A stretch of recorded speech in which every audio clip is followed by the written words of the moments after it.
这首歌曲叫做《港町 Blues》，这是森吉先生在日本最轰动的一首代表性的歌曲，曾经在国内翻作《不得已主题歌曲》，口怀入心灵。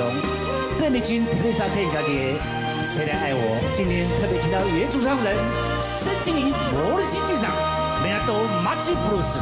背伸びしてみる海峡、今日も汽笛が遠ざかる。あなたに会えた夜を返して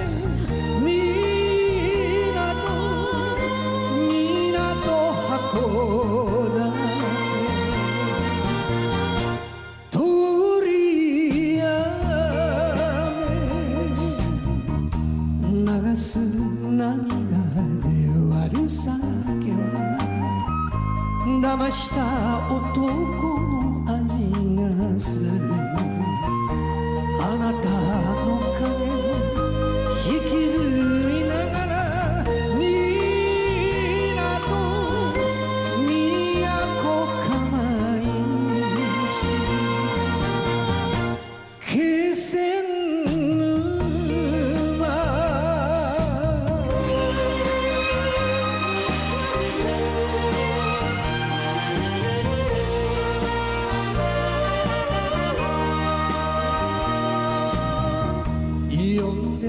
届かぬ人の名をこぼれた酒と湯で書く。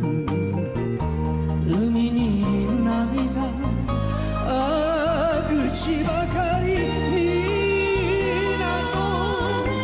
別府長崎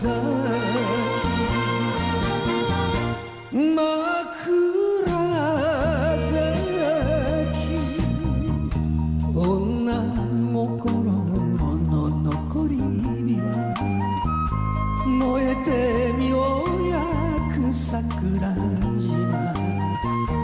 ここは鹿児島旅路の果てか